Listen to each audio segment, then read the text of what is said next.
ನಮಸ್ತೆ TV 20 news Kannada ವಾಹಿನಿಗೆ ಸ್ವಾಗತ. ಕೊಪ್ಪಳ ಜಿಲ್ಲೆಯಾದ್ಯಂತ ರೈತರ ಪಹಣಿಯಲ್ಲಿ ವಕ್ಫ್ ಬೋರ್ಡ್ ಹೆಸರು ರಾಜ್ಯದಾದ್ಯಂತ ಸದ್ದು ಮಾಡಿ ರೈತರನ್ನ ಆತಂಕಕ್ಕೆ ಸಿಲುಕಿಸಿದೆ. ಈ ಸರ್ಕಾರ ರೈತರ ಜಮೀನಿನ ಮೇಲೆ ವಕ್ಫ್ ಬೋರ್ಡ್ ಕಾಯ್ದೆಯನ್ನು ರದ್ದುಗೊಳಿಸಬೇಕು. ಕೊಪ್ಪಳ ಜಿಲ್ಲೆಯ ರೈತರ ಪಹಣಿಯಲ್ಲಿ ವಕ್ಫ್ ಬೋರ್ಡ್ 11ನೇ ಕಾಲಂನಲ್ಲಿ ವಕ್ಫ್ ಬೋರ್ಡ್ ಹೆಸರು ಸೇರಿದ್ದು, ಈ ಹೆಸರನ್ನ ತಿಂಗಳೊಳಗೆ ಡಿಲೀಟ್ ಮಾಡಿ ಈ ಹಿಂದೆ ಪಹಣಿ ಪತ್ರಿಕೆಯಲ್ಲಿ ಯಾವ ರೈತರ ಹೆಸರು ಹೇಗಿತ್ತೋ ಅದೇ ಪ್ರಕಾರವಾಗಿ ಈ ರೈತರ ಹೆಸರನ್ನ ಪಹಣಿ ಪತ್ರಿಕೆಯಲ್ಲಿ ತಿಂಗಳ ಒಳಗೆ ಸರ್ಕಾರ ನೋಂದಾಯಿಸಬೇಕು ಅಂತ ರೈತರ ಹಕ್ಕು ಕರ್ನಾಟಕ ರಾಜ್ಯ ರೈತ ಸಂಘ ಹಾಗೂ ಹಸಿರು ಸೇನೆಯ ರಾಜ್ಯ ಉಪಾಧ್ಯಕ್ಷ ಅಂತಪ್ಪ ರುದ್ರಪ್ಪ ಕೋಳೂರ ಹಾಗೂ ಕೊಪ್ಪಳ ಜಿಲ್ಲಾ ಘಟಕದಿಂದ ರೈತ ಸಂಘದ ಜಿಲ್ಲಾಧ್ಯಕ್ಷ ಬಸವರಾಜ ಹೂಗಾರ ನೇತೃತ್ವದಲ್ಲಿ ಆಗ್ರಹಿಸಿ ಕುಕನೂರು ತಹಸೀಲ್ದಾರ್ ಕಚೇರಿಯಲ್ಲಿ ಶಿರಸ್ತುದಾರು ಆದ ಮೊಹಮ್ಮದ್ ಮುಸ್ತಾಫ್ ಅವರ ಮೂಲಕ ಮಾನ್ಯ ಮುಖ್ಯಮಂತ್ರಿ ಸಿದ್ದರಾಮಯ್ಯ ಅವರಿಗೆ ಮನವಿ ಸಲ್ಲಿಸಲಾಗಿದೆ. ಮನವಿ ಸ್ವೀಕರಿಸಿದ ಶಿರಸ್ತುದಾರು ಆದ ಮೊಹಮ್ಮದ್ ಮುಸ್ತಾಫ್ ಅವರು ರೈತ ಸಂಘದ ಮನವಿಯನ್ನ ಮೇಲಧಿಕಾರಿಗಳಿಗೆ ಕಳಿಸಿಕೊಡುವುದಾಗಿ ಇವರು ಹೇಳಿದರು. ಕರ್ನಾಟಕ ರಾಜ್ಯ ರೈತ ಸಂಘ ರೈತರ ಜಮೀನು ಮೇಲೆ ಒಪ್ಪಿಕೊಂಡಿರುವುದನ್ನು ರದ್ದುಪಡಿಸಬೇಕಂತ ನಾವು ಮನವಿ ಪತ್ರವನ್ನು ಸಲ್ಲಿಸಿದ್ದೇವೆ.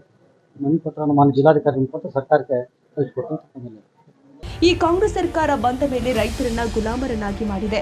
ಜಿಲ್ಲೆಯಲ್ಲಿ ಇರುವ ರೈತರ ಪಹಣಿಯಲ್ಲಿ ವಕ್ಫ್ ಬೋರ್ಡ್ ಹೆಸರನ್ನ ರದ್ದುಗೊಳಿಸಿ ಮೊದಲಿನಂತೆ ರೈತರ ಹೆಸರನ್ನ ನೋಂದಾಯಿಸಬೇಕು. ಈ ವಕ್ಫ್ ಬೋರ್ಡ್ ಹೆಸರಿನ ಸಲುವಾಗಿ ಕೆಲವು ಜಿಲ್ಲೆಯ ರೈತರು ಆತ್ಮಹತ್ಯೆ ಮಾಡಿಕೊಂಡಿದ್ದಾರೆ. ಜಿಲ್ಲೆಯ ರೈತರನ್ನ ಉಳಿಸಲು ಈ ಬೋರ್ಡ್ ಅನ್ನ ರದ್ದು ಮಾಡಿ ರೈತರ ಹೆಸರು ಸೇರಿಸಬೇಕು. ಇಲ್ಲವಾದ್ರೆ ನಮ್ಮ ರೈತ ಸಂಘಟನೆಯಿಂದ ಉಗ್ರ ಹೋರಾಟ ಮಾಡುವುದಾಗಿ ರೈತರ ಹಕ್ಕು ಕರ್ನಾಟಕ ರಾಜ್ಯ ರೈತ ಸಂಘದ ಕೊಪ್ಪಳ ಜಿಲ್ಲಾಧ್ಯಕ್ಷ ಬಸವರಾಜ ಹೂಗಾರ ಇವರು ಮಾತನಾಡಿ ಮನವಿ ಸಲ್ಲಿಸಿದರು. ಇವತ್ತು ರಾಜ್ಯಾದ್ಯಂತ ಸದ್ದು ಮಾಡುವ ವಕ್ಫ್ ಬೋರ್ಡ್ ಇವತ್ತು ರೈತರನ್ನ ಭಾಳ ಆತಂಕಕ್ಕೆ ಮುಡ್ಸೈತಿ. ಇವತ್ತು ಸರ್ಕಾರ ಏನಾಗುತ್ತಂದ್ರೆ ಇವತ್ತು ಕೊಪ್ಪಳ ಜಿಲ್ಲೆಯಲ್ಲಿ ಇಲ್ಲ ಅಂತ ಮಾಡಿದ್ವಿ. ಕೊಪ್ಪಳ ಜಿಲ್ಲೆಯಲ್ಲಿ ನಡೆದೈತಿ, ಬೇರೆ ಬೇರೆ ಜಿಲ್ಲಾ ಕಡೆ ನಡೆದೈತಿ. ದೇಶಾದ್ಯಂತ ನಾವು ಟಿ ವಿ ಮಾಧ್ಯಮಕ್ಕೆ ನೋಡೋಕ್ಕಾಗಲಿ ಅಂದ್ರೆ ಎಲ್ಲ ಕಡೆ ಇದೊಂದು ವಕ್ಫ್ ಬೋರ್ಡಿಂದು ಭಾಳ ರೈತರು ಕೆಲವೊಬ್ಬರು ಇದ್ರಿಗೆ ವಕ್ಫ್ ಬೋರ್ಡ್ ಹೆಸರು ಪಾಣೆ ಬಂದಿದ್ದರಿಂದ ಆ ಪಾಣೆಗೆ ಈ ರೀತಿ ಬಂದೈತೆ ಅಂತ ಕೆಲವೊಬ್ಬರು ಆತ್ಮಹತ್ಯೆನೂ ಮಾಡ್ಕೊಂಡಾರ. ಈಗ ಶೀಘ್ರದಲ್ಲಿ ಸರ್ಕಾರ ಒಂದು ತಿಂಗಳದ ಒಳಗಡೆ ರೈತರ ಹೆಸರು ಹಿಂದೆ ಯಾರ ಹೆಸರು ಮೇಲೆ ಇವತ್ತು ಪಾಣಿ ಇದು ಆ ಪಾಣಿ ಅದೇ ಹೆಸರಿನ ರೈತರನ್ನ ಹೆಸರಲ್ಲೇ ಪಾಣಿನ ಪ್ರಿಂಟ್ ರೆಡಿ ಅವ್ರ ಹೆಸರು ಬರೋಂತೆ ಮಾಡಿ ಅವ್ರ ರೈತರಿಗೆ ಅನುಕೂಲ ಮಾಡಬೇಕು. ಅನುಕೂಲ ಮಾಡಲಿಲ್ಲ ಅಂದ್ರೆ ರೈತರಿಗೆ ಅನುಕೂಲ ಆಗೋಲ್ಲ. ಇವತ್ತು ನಾವು ಏನು ರೈತರು ಏನಾರು ಒಂದು ಇಂಥ ಸಮಸ್ಯೆ ಬಂದ್ರೆ ಒಂದು ಹೈಕೋರ್ಟ್ಗೆ ಹೋಗಿದ್ವಿ, ಸುಪ್ರೀಂ ಕೋರ್ಟ್, ಸಿವಿಲ್ ಕೋರ್ಟ್ಗೆ ಹೋಗಿದ್ವಿ. ಈಗ ಇದು ವಕ್ಫ್ ಬೋರ್ಡ್ ಬರೋದ್ರಿಂದ ಇವತ್ತು ಎಲ್ಲ ಅಧಿಕಾರಿಗಳು ಇಲ್ಲ ಟ್ರಿಬ್ಯುನಲ್ ಕೋರ್ಟ್ಗೆ ಹೋಗ್ಬೇಕು ನೀವು ಅಂತ ಹೇಳ್ತಾರೆ. ಟ್ರಿಬ್ಯುನಲ್ ಕೋರ್ಟ್ ಅವ್ರದ್ದು ಅಲ್ಲಿ ಒಂದು ಮುಸ್ಲಿಮ್ಸ್ದ ಒಂದು ಟ್ರಿಬ್ಯುನಲ್ ಕೋರ್ಟ್ ಅಂತ ಮಾಡ್ಕೊಂಡಾರ. ಇವತ್ತು ಜಾತಿ ಅದಾವ, ಅಂತರ್ ಜಾತಿ ಎಲ್ಲ ಜಾತಿಯಾರು ಅದ್ರ ಎಲ್ಲರೂ ಜಾತಿಯಾರು ಒಂದೊಂದು ಕೋರ್ಟ್ ಮಾಡಿಕೊಡ್ರಲ್ಲ ರಾಜ್ಯ ಸರ್ಕಾರ. ಎಲ್ಲರಿಗೂ ಅವ್ರವ್ರ ಹೆಸರಲ್ಲೇ ಒಂದೊಂದಿಷ್ಟು ಅವ್ರದ್ದಿಷ್ಟು ಇವ್ರಿಷ್ಟು ಮಾಡಿಕೊಡ್ರಿ. ಅವ್ರಂತಾರ ದಾನವಾಗಿ ಕೊಟ್ಟಾರಂತಾರ. ದಾನವಾಗಿ ಪತ್ರ ಇವತ್ತು ಒಂದು ರೈತರ ಕಡೆಗೆ ದಾನವಾಗಿ ಪತ್ರ ತಮ್ಮ ಕಡೆನಿಲ್ಲ, ರೈತರ ಕಡೆಗಿಲ್ಲ. ಇವತ್ತು ದಾಖಲೆ ಕೊಡ್ರಿ ಅಂತಾರ. ದಾಖಲೆ ನೀವು ಕೊಡ್ರಿ, ದಾಖಲೆ ರೈತರು ಯಾಕೆ ಕೊಡ್ಬೇಕು? ಮಾಡಿದ ಮೋಸ ನೀವು, ಅವ್ರು ರೈತರಲ್ಲ. ರೈತರ ಹಿಂದಲೂ ಹಳೆ ಪಾಣಿ ಎಲ್ಲ ಅದಾವು, ಅವ್ರ ಹೆಸರಲ್ಲಿ ಅವ್ರ ಅಜ್ಜ ತಮ್ಮ ಮುತ್ತಾಜ್ಜ ಅವ್ರ ಅಪ್ಪ ಹೆಸರಲ್ಲಿ ಅದಾವು. ಇವತ್ತು ಮಕ್ಕಳು ಅವರು ಬಾಳೆ ಮಾಡ್ಕೋಬೇಕು, ತಿನ್ಬೇಕಾದ್ರೆ ಭಾಳ ಕಷ್ಟ ಆಗೈತಿ. ಶೀಘ್ರದಲ್ಲಿ ಒಂದು ವಾರದ 15 ದಿನದಾಗ ರೈತರ ಹೆಸರಲ್ಲಿ ಒಂದು ಪಾಣಿ ಬರ್ಬೇಕಂದು ನಮ್ಮ ಮಾನ್ಯ ತಹಸೀಲ್ದಾರ್ ಮುಖಾಂತರ ಮಾನ್ಯ ಮುಖ್ಯಮಂತ್ರಿಗೆ ಮನವಿ ಸಲ್ಲಿಸಿವಿ. ಈಗ ಶೀಘ್ರದಲ್ಲಿ ಒಂದು ತಿಂಗಳದೊಳಗೆ ನೋಂದಣಿ ಮಾಡಿಕೊಡ್ಬೇಕೆಂದು ರೈತರ ಹಕ್ಕು ಕರ್ನಾಟಕ ರಾಜ್ಯ ರೈತ ಸಂಘ ರಾಜ್ಯ ಉಪಾಧ್ಯಕ್ಷ ಅಂತಪ್ಪ ಕೋಳೂರು ನಾವು ಮಾಧ್ಯಮಿಕ. ಈಗ ಈ ರೈತರ ಜಮೀನಿನ ಮೇಲೆ ತಂದಿರತಕ್ಕಂಥ ವಕ್ಫ್ ಬೋರ್ಡ್ ಕಾಯ್ದೆಯನ್ನ ಈಗ ಸಿದ್ದರಾಮಯ್ಯ ಸಾಹೇಬರು ಇದನ್ನ ಕೂಡಲೇ ರದ್ದುಪಡಿಸಬೇಕು. ಯಾಕಂತಂದ್ರೆ ಇದು ರೈತರಿಗೆ ಮಾಡತಕ್ಕಂಥ ಒಂದು ಮೋಸ.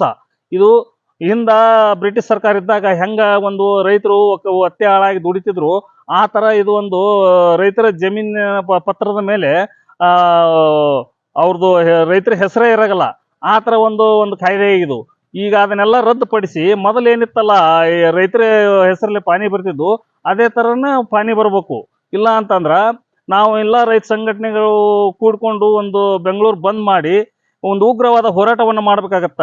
ಅದಕ್ಕೆ ಇದನ್ನ ಕೂಡಲೇ ರದ್ದುಪಡಿಸ್ಬೇಕಂತಂದು ಮಾನ್ಯ ತಹಸೀಲ್ದಾರ್ ಮೂಲಕ ನಾವು ಮುಖ್ಯಮಂತ್ರಿಗಳಿಗೆ ಮನವಿ ಸಲ್ಲಿಸಲಾಗಿದೆ.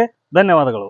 ಈ ಸಂದರ್ಭದಲ್ಲಿ ರೈತ ಸಂಘದ ಪದಾಧಿಕಾರಿಗಳು ಆದ ಸಿದ್ದೇಕೊಪ್ಪದ ಗ್ರಾಮ ಘಟಕದ ಅಧ್ಯಕ್ಷ ಶಿವನಂದಯ್ಯ, ಕೊಡಿಕೊಪ್ಪ ಮಾರುತಿ, ನೆರೆಗಲ್ಸ ನಿಂಗಪ್ಪ, ನಿಟ್ಟಾಲಿ ನಿಂಗಪ್ಪ, ಜೋಗಟ್ಟಿ, ಚಂದ್ರಪ್ಪ, ಲಕ್ಷಟಿ ಸೇರಿ ಮತ್ತಿತರರು ಹಾಜರಿದ್ದರು.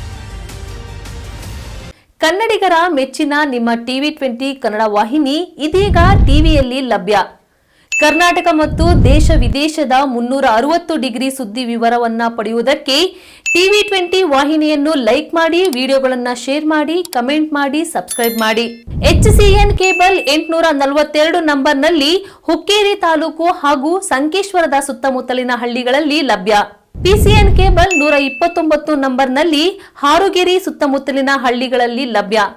ರಾಯಬಾಗ್ ಡಿಜಿಟಲ್ ಚಾನೆಲ್ ಕೇಬಲ್ 80ನೇ ನಂಬರ್ನಲ್ಲಿ ರಾಯಬಾಗ ತಾಲೂಕಿನ ಸುತ್ತಮುತ್ತಲಿನ ಹಳ್ಳಿಗಳಲ್ಲಿ ಲಭ್ಯ.